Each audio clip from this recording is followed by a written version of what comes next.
Praise the lord. స్నేహితులారా, ఇశ్రాయేలీయులకు మొదటి రాజుగా దేవుడు సౌలు రాజును ఎన్నుకుంటాడు.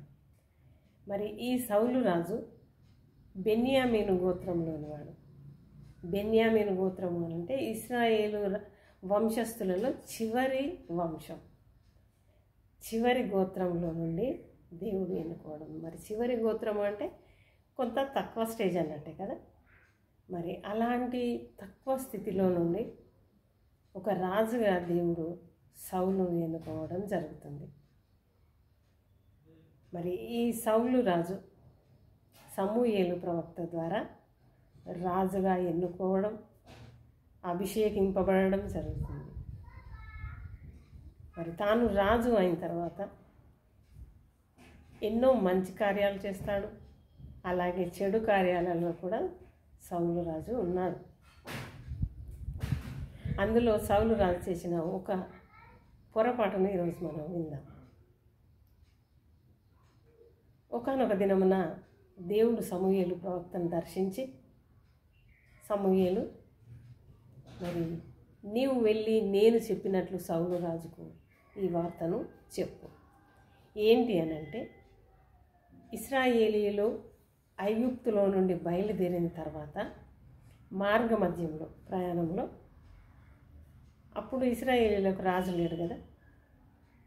మరి ఇశ్రాయేలీయులందరూ ప్రయాణం చేస్తున్న విషయాన్ని అమాలేకీయులు అనే దేశస్తులు వారు విని, వీరికి రాజు లేడు కాబట్టి ఇశ్రాయేలీయులు చూస్తే చాలా చక్కగా ఉన్నారు, బలంగా ఉన్నారు, ఎంతో పెద్ద సైన్యం ఉంది కాబట్టి వీరందరినీ మా వశం చేసుకోవాలనే ఉద్దేశం చొప్పున అమాలేకీయులు వచ్చి ఇశ్రాయేలీయుల మీద పడి మరి అనేకులను చంపడము, దోచుకోవడం ఇలాంటివి చేస్తారు.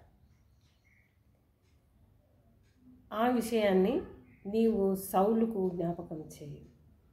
ఒకప్పుడు నా ప్రజలైన ఇశ్రాయేలీయులను ఈ అమాలేకీయులు నాశనం చేశారు, చాలా ఇబ్బంది పెట్టారు. కాబట్టి నీవు వెళ్ళి సౌలుకు చెప్పు, నా ప్రజలైన ఇశ్రాయేలీయులను ఎలా హింసించారు వాళ్ళు, అది నేను ఇంకా మర్చిపోలేదు. కాబట్టి ఇప్పుడు ఇశ్రాయేలీయులకు రాజుగా నీవు ఎన్నుకోబడ్డావు కాబట్టి నీవు అమాలేకీయుల మీదకి యుద్ధానికి వెళ్ళాలి.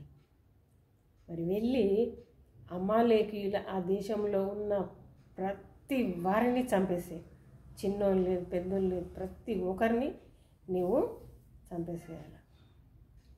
తర్వాత అక్కడి వస్తువులు కానీ, చెట్లు, చేమలు, పశు పక్షాదులు అన్నిటినీ చంపేసేయి, కాల్చేసేయి అని చెప్పేసి దేవుడు ఆజ్ఞ ఇస్తున్నాడని నీవు చెప్పు అని సమూయేలు ప్రవక్తను పంపిస్తాడు.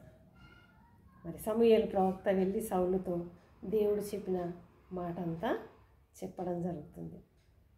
చెప్పిన తర్వాత సౌలు రాజు మరి తప్పకుండా నేను యుద్ధానికి వెళ్తాను అని చెప్పి సైన్యాన్ని తీసుకొని యుద్ధానికి వెళ్ళడం, అమాలేకీయులను మరి జయించడం జరుగుతుంది. తనకు మరి ఉన్న సైన్యంతో కలిసి అమాలేకీయుల మీద యుద్ధం చేసి ప్రతి ఒక్కరిని చంపేయడం, ఆ దేశమంతటిని ఖాళీ చేస్తాడు.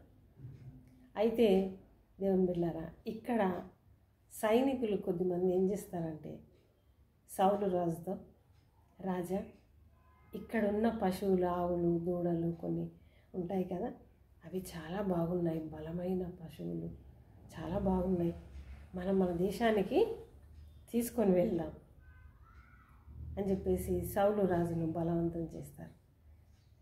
మరి సౌలు లోపల కొంత ఉంటుంది, దేవుడు అక్కడి నుంచి ఏ వస్తువు తీసుకొని రాకూడదు, అంతా అక్కడ కాల్చివేయి అని చెప్పేసి దేవుడు ఆజ్ఞ ఇచ్చాడు. కాబట్టి ఇప్పుడు నేను తీసుకొని వెళ్తే బాగుండదు అనేది తన మనసులో ఉంటుంది.